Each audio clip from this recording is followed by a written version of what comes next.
Hi, how's it going? This is Resident of Columnwood for YouTube, and I'm here to continue my read-along review for the Dark Shadows Daybook, written by Patrick McCray, artwork by Wallace McBride.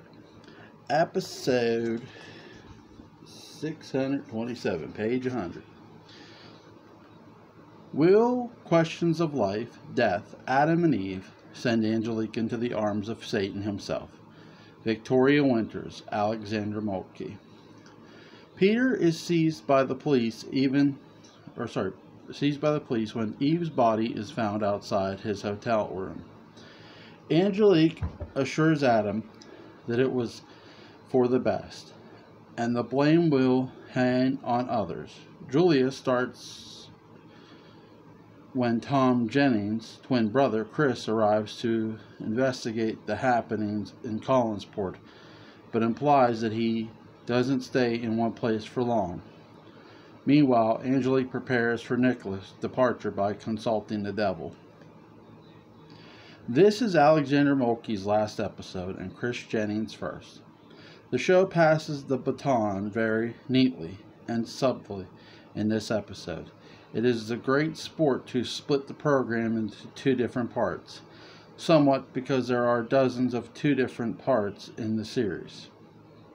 Fewer divisions and more dramatic than what occurred during the exit of the leading actress and former protagonist.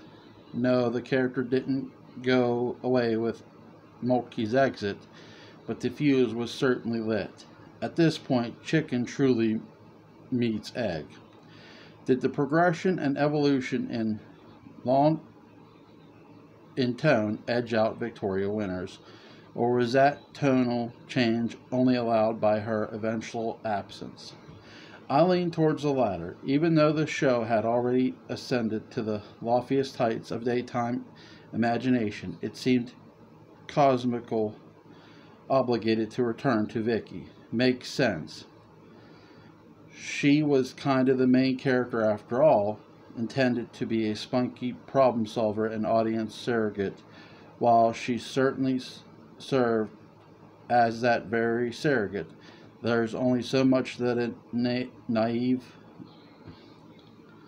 orphan can do in the face of witches and vampires. If you have to ground your story with a character whose most famous and often repeated line insists that she doesn't understand, that story can only do so much. She was great for observation that dull lives of Roger and Liz in a world where people negotiate business transactions with Diablos. She's understandably lost. Perhaps she could be a constant victim, always in peril. Maybe, but even in that case, a victim tests the victimizer. The more difficult someone is to manipulate and ensure, the more we respect the captor. This story arc is devoted to negotiating away those characters, the ones who either cannot accept the supernatural like Joe, or the ones who simply have no business getting near it, like Victoria. It kills him, consumes her, and makes Barnabas feel right at home. The occasional ghost or psychotic groundskeeper is one thing, but now characters with paranormal business are overrunning everyone else. Remember back when it was just Laura? Well, now it's Barnabas, Julia, Angelique, Stokes, Nicholas, Adam, Eve, Jeff, Chris, Bob, Carol, Ted, Alice, and Diablos. None of these characters were around when Vicky first arrived in Collinsworth. With the exception of Chris, each is somehow tied to or triggered by the arrival of Barnabas. Dark Shadows began as a fish out of water story and remains such. It's just that the biggest fish furthest out of the water is becoming Barnabas. When it isn't Quentin, Jeb, or Julia, the first great post-Victoria story is The Haunting of Columnwood, arcading the arrival of Quentin Collins. There is only one episode to feature Moltke in this storyline. and that's here. Unfortunately, Mulkey and Chris Jennings don't meet. Chris Jennings belongs nowhere in her universe, nor she in his. He's arrived to honor the upcoming passing of his cousin, Joe Haskell. Talk about torch passing, both nice guys, Collinses and not Collinses. Sort of an on the sidelines. Both are involved with Carolyn, but no one is not equipped to deal with a supernatural world, and one is a part of it. Even though they are cousins, Joe never earned the attention of Quentin's ghost. Chris, however, is a direct enough descendant to merit not only Quentin's symbolic murder attempts, but also the lycanthropic legacy demanding it. This series began with a lost orphan from New York learning about herself. As she discovers the intertwined truth of family up north, it becomes the story of a lost orphan from another time. The ultimate family secret, teaching future generations how to be the best versions of themselves, that begins in earnest with the Quentin storyline. And the Quentin storyline begins today.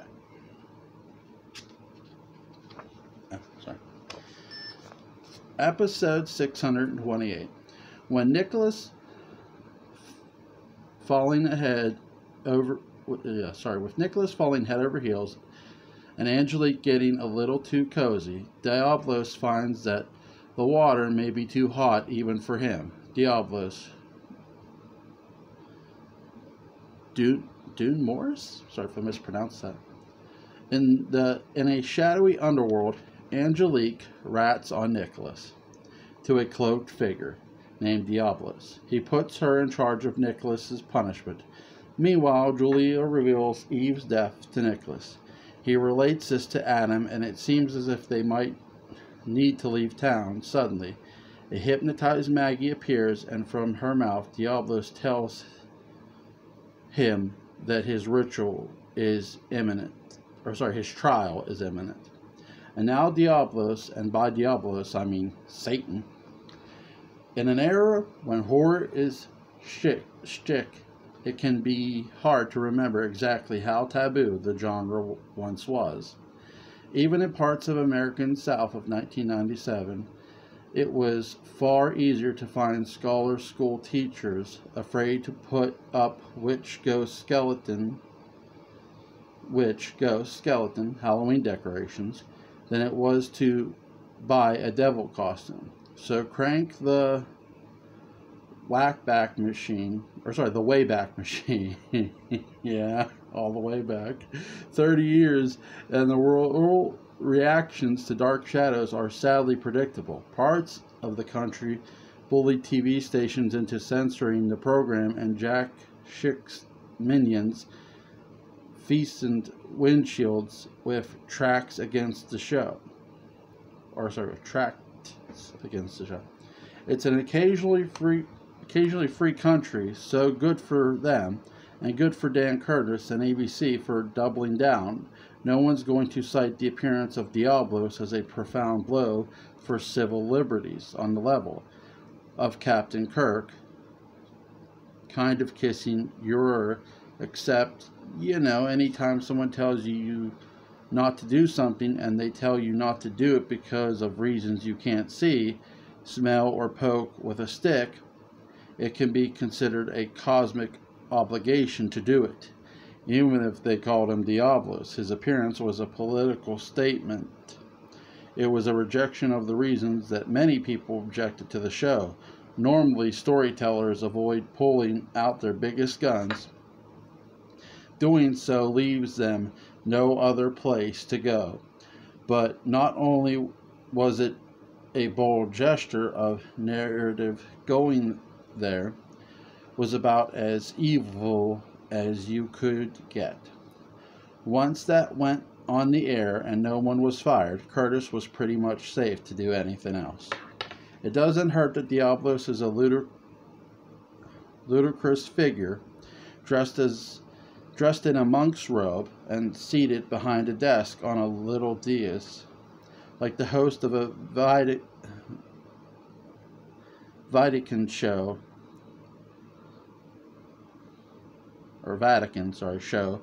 I know what they were going for, a kind of ancient yet neutral aficionados to either side of the desk in the smoky wrought iron hell cave, like gargoyles, adorned his workspace, making me wonder if he picked them out himself or if he had a decorator find them in a infernal equivalent of Hobby Lobby. He's a tall guy and he doesn't have much legroom under his desk. Does this bother him? Is it for his posture? Because if so, it's working. Diablos is also irritable at being disturbed, but takes appointments anyway.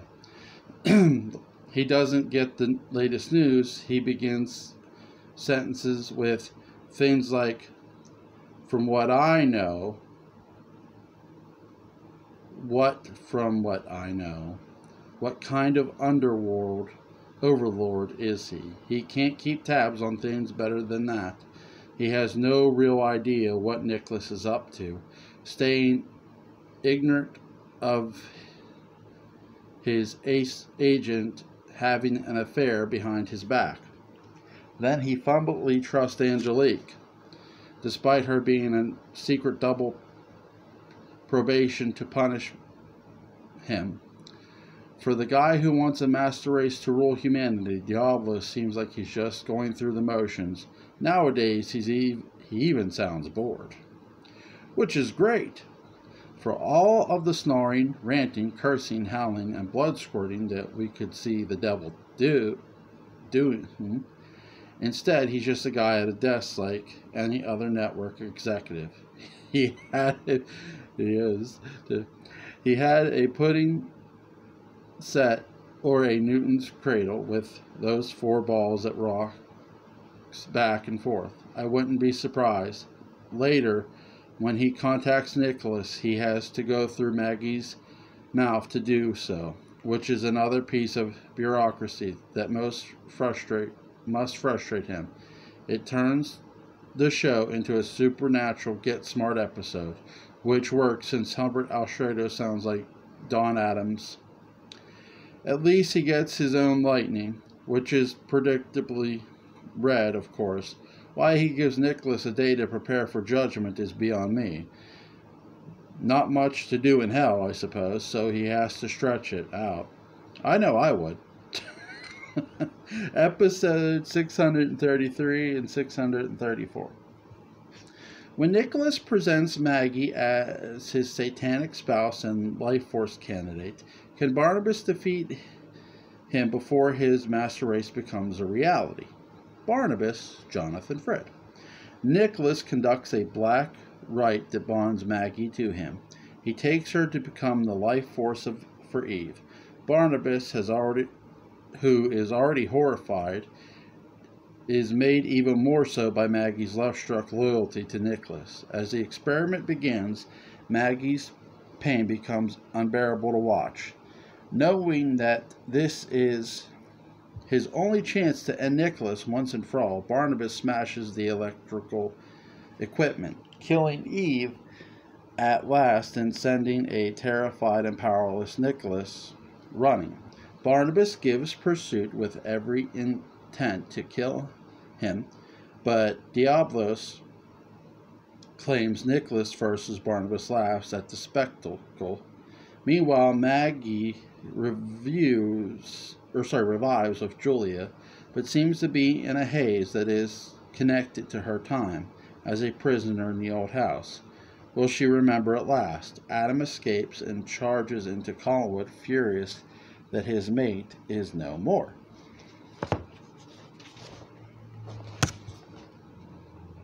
One sec.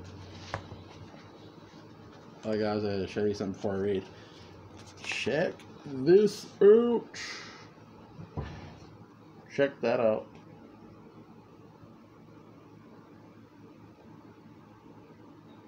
That is cool. That is so cool. This is the one where Barnabas smiles. I mean, really, really smiles. I won't say he goes all Whoopi Goldberg in this episode, but he looks robustly happy when Nicholas explodes. I think it happens again in 1897 when he snookers Laura into a trap with the help of Angelique. Normally, Barnabas just looks deeply moved with a sincere gratitude at those points when happiness might afflict others. This is one of my all-time favorite Dark Shadows episodes because of how much progress it shows. Not only does the plot leap with a true irreversibility, but the characters change irreversibly as well. Barnabas has two great moments of moral awakening on the show. One is at the beginning of the Adam storyline. Give me one second. While this one is at the end in this episode,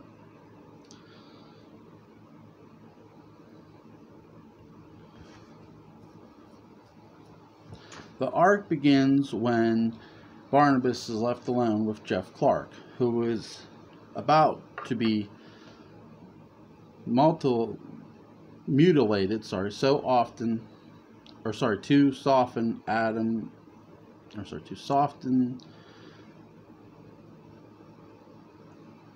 Adam's appearance.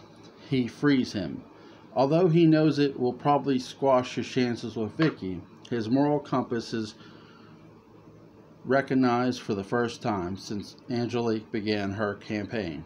Yes, he continues to help evil enterprises, but a bit like Julie at that point, it is under duress or to serve a larger end. It is an episode that this stops. He has already selected to choose good over evil personally, but here he goes beyond selection. Good actions for himself to go on. What for Barnabas is about a year, not counting suspended animation, or less, when Angelique cursed him. The cast is having a disciplined blast in this one, and the writers give them plenty of TNT. Humbert must have been well loved. His last episode begins with a satanic wedding ceremony and ends with a consumption by hellfire. It does too. In between, he induces coroners, gloats, wins, losses, and finds that his powers have been sapped. He does almost everything an actor can do in a 4-hour play, yet pulls it off in 23 minutes. Meanwhile, Catherine Lee Scott plays both an icy occult loyalist and a spell-struck Josette. As the whammy leaves her, she looks like she's having a ball as well, and she works in two kinds of menace. Her Kool-Aid drunken loyalty to Nicholas motivates Barnabas by making him equally jealous and mortified. The man of the hour, however, is Jonathan Frid. Barnabas has spent months in hesitant apprehension. He run his hand so much, I'm amazed he graduated from the show with any fingerprints left. However, here he is to indulge in inner conflict that turns into passionate action. Months of a story finally explode into seconds of the resolution, and Frid seems more refreshed and energetic than he has in recent memory. The production is wrapping up sweeps and approaching final exams and Christmas break, making it a perfect time to introduce a more family-oriented story with family-oriented story with Amy and Chris, and lay the groundworks of the next big thing, Quentin Collins. On this day in 1968, Glenn Campbell and Tammy Wynette were the big winners at the Second Country Music Association Awards. I need to say something about the, okay, I'd like to see Jonathan Frid dressed up like Charles Napier of the Good Old Boys Country Band and the Blues Brothers, but that's all I got. Check out this artwork, guys. Check it out. I wanted to turn on the light so you guys could see it. Check it out. That is so cool. That is really, really cool.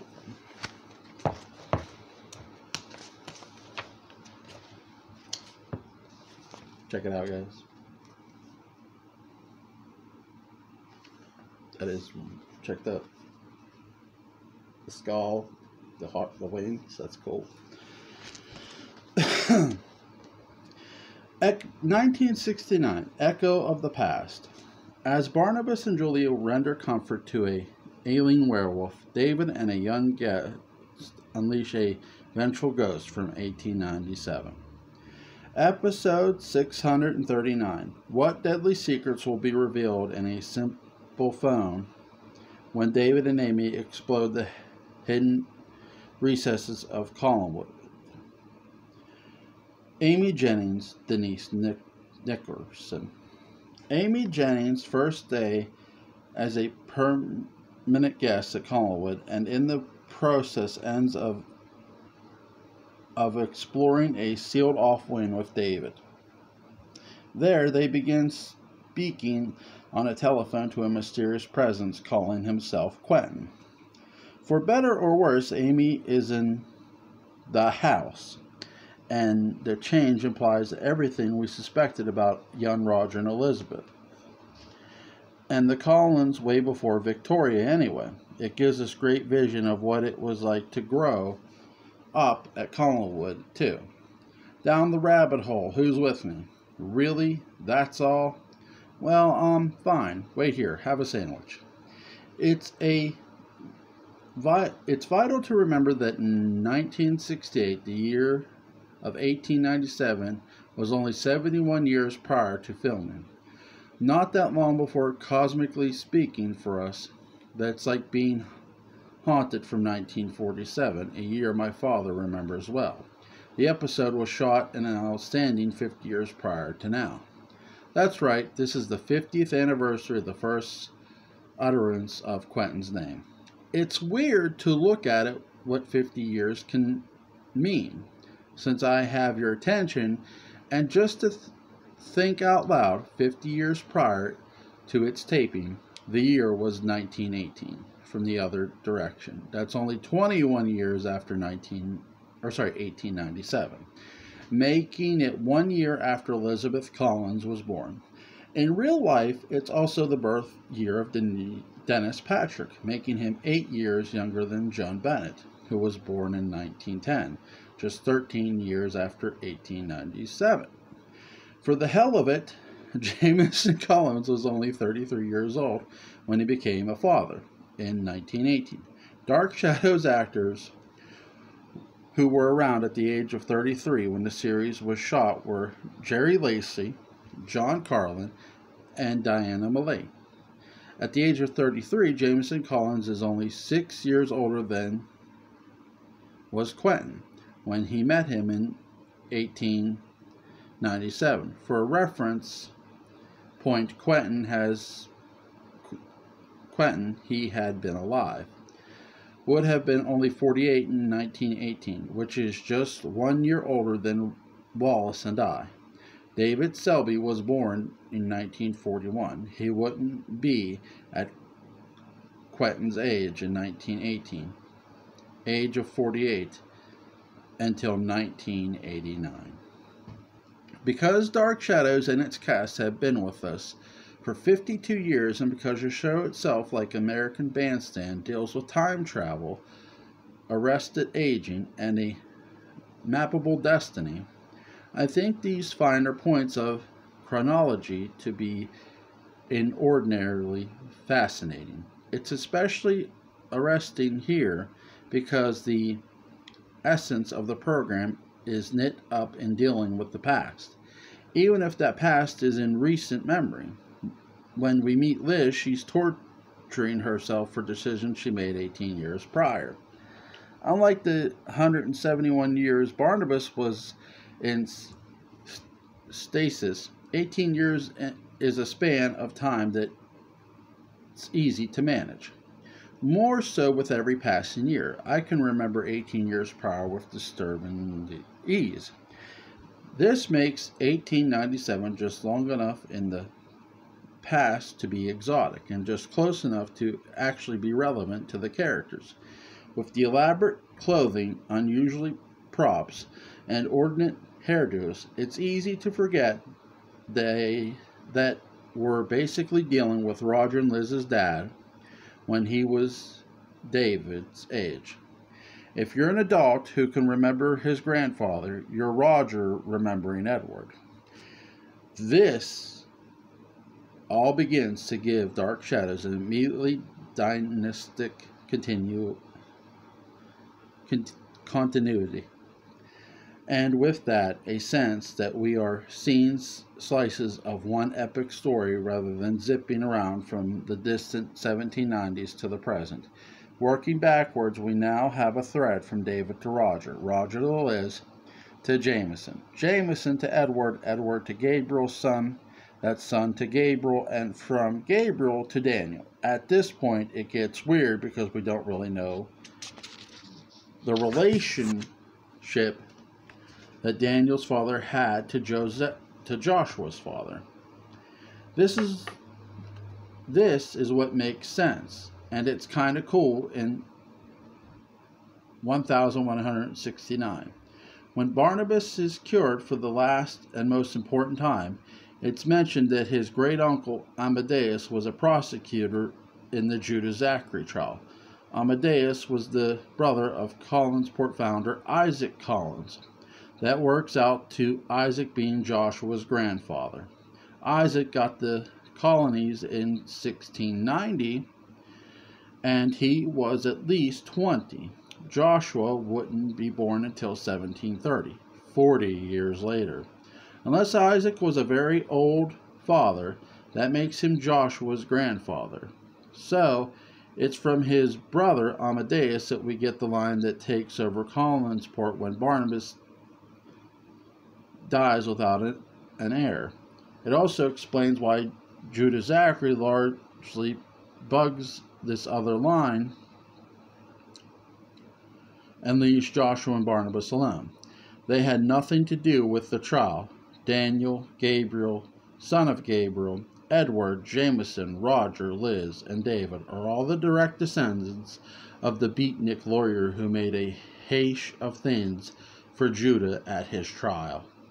Nice going, Angelique, by ending Isaac's line, you inadvertently led to Columnwood being in the direct line of fire rather than some row of townhouses in upstate New York. What this means is that there's a lot of old stuff on the show. Exploring closed winds is a mighty payoff for the character of Columnwood, itself finally confessing the extent of the neglect and an emotional damage. Amy seems amazed that no one has explored the house. I am both thankful and amazed that someone is bringing it up. It just underlines a truth that we often ignore on the show, that is, well, they're living in a haunted house. What do you expect? And it seems to get more haunted all the time.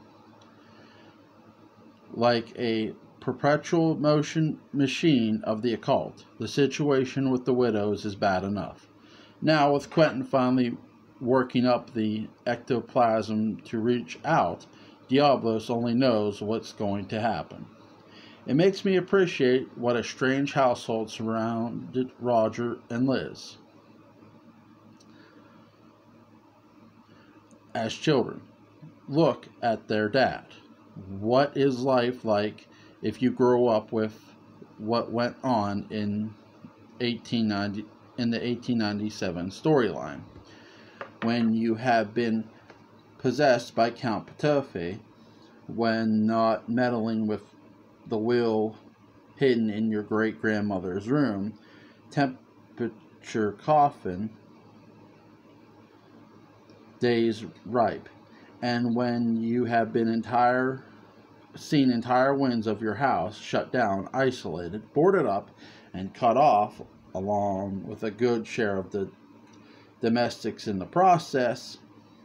The story of Columnwood isolating itself is a story that reached its conclusion with Liz's reaction to the murder of Paul Stoddard. But again, look at her, Father. Jameson was around for the ugly beginning of the end of the house that was inaugurated by its matriarch, suicide.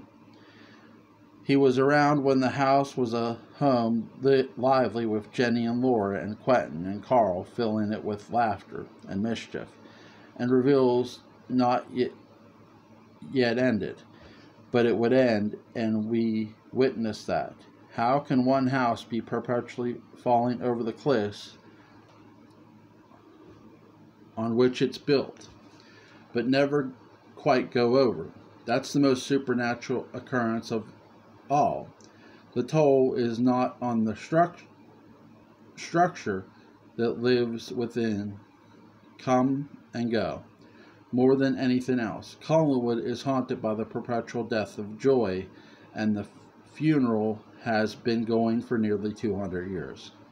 At the heart of it, a sinner with a sideburn-shaped halo, and a house haunted by Quentin. One's joy incarnate. It will be Quentin's own descendant, Amy, who will be responsible for his rescue from death and time. She is simply looking to play in his own way. So was Quentin.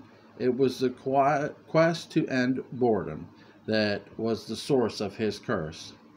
It is a marvelous statement about the power of human imagination and mischief. That the quest to end boredom would also be his release. Episode 646. When Collinwood's newest and oldest guest reveals himself, will there be room for Roger? Quentin, David Selby. David and Amy encounter the ghost of Quentin and Beth, who telepathically instruct them to bury Quentin's bones, and then set up a tripwire for Roger on the stairs, which works, perhaps lethally. It may be the most awaited day in Dark Shadow's history. The build-up had been going on for several weeks. Today, we meet Quentin Collins, and few men just kind of stand there and look sharp with the same kind of benevolent and cerebric menace as David Selby. As smart a leak as that sounds, it's also true. That's all the man needs to do to establish his presence, and stand he does. It was clear that something was coming.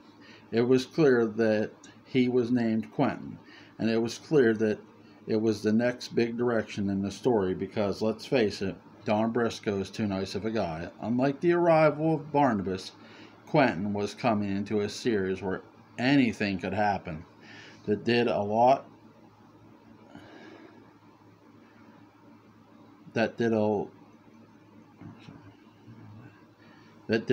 of the work for David Selby, but it also raised expectations.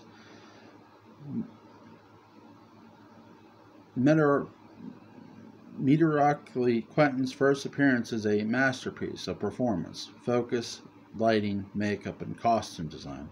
The accomplishment of Beth, lit beautifully because she barely had to move, is even more powerful because it puts this mystery man into a context. He has followers. He has a team. Unlike the accident that was Barnabas, he exists as a result of a campaign. And every time David visits, he grows more powerful, thus reinforcing every warning that kids ever got about going too near the white van driving by the guy with mutant chops. The show has it both ways on several accounts. The more Quentin moves, the more he reveals potentials and limitations, so he plays it as motionlessly as possible. It's an odd stage trick. When blocking a play, the less a character moves, the more powerful they are. All of Selby's work is with the eyes, and the mutton chops direct and intensify them magnificently. The production also satisfies twin agendas by allowing Quentin to remain a silent cipher and still commute by speaking through David. When David tries on the Victorian clothes, he speaks as if he were Quentin, but the line between Quentin and Beth and David and Amy is widely questionable. Is it Quentin or David through Quentin, or David empowered by Quentin getting revenge for how both of them have been treated? It's a fantastically elusive line of dialogue. Maybe Quentin is speaking about himself and Beth and how they were treated by ancestors. Perhaps he doesn't know they are dead, or perhaps Roger and Elizabeth enact some bizarre legacy of which David is ignorant. Maybe David and Quentin see themselves as marginalized members of the family, brothers under the shroud, and are striking out. Maybe David is speaking for himself and Amy. Maybe it's all of the above, and that's why they were chosen. David did not discover Quentin. Quentin simply waited for the right one. And David was that right one too, because the right ones were watching every day, and God help their parents if they didn't have a release like Dark Shadows. It's a glitch among fans of a certain age that they'd run home from school to watch Dark Shadows. It's a very true clutch. However, 646 really twists that truism by both representing and addressing those fans. The kids are finally the heroes, investigating the unknown and taking charge of uncovering what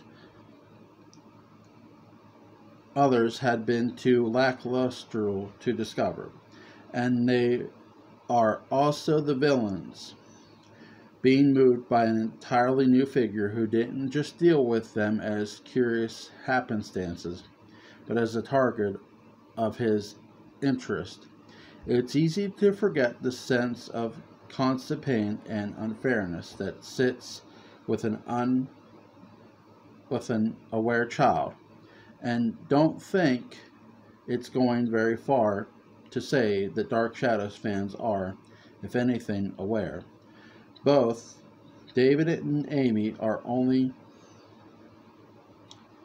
children growing up with adults who treated them almost as equals, because how else are they to address them? But they are inconvenient, unwise adults, and children like David and Amy are unaware of this also. Before the show forced this kind of interest entirely on how dangerous and random a kid like this could be, David trying to kill his father is absolutely nothing new. But now we see this from David's point of view. Also, if an adult is encouraging him to kill, there must finally be a rational reason. Yes, no, but David's rage at Roger has been assuaged for some time. Or has it?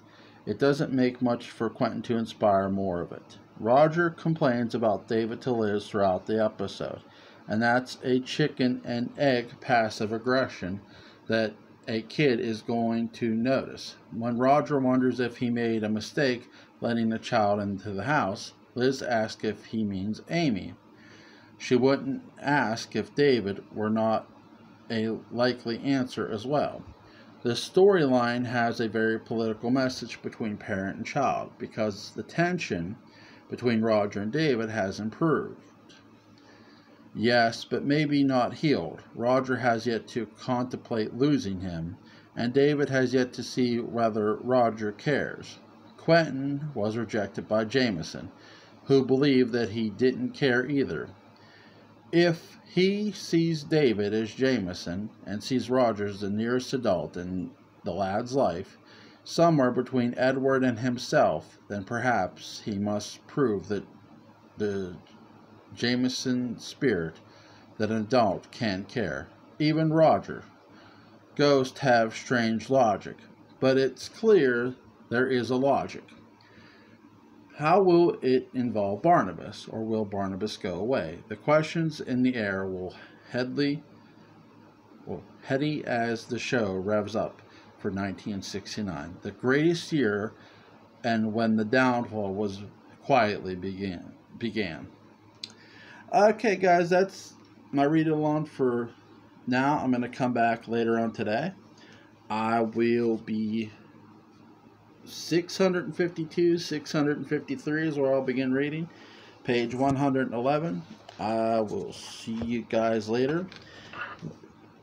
The Dark Shadows Daybook. I've been enjoying this, guys. I told you. Link will be in the description box.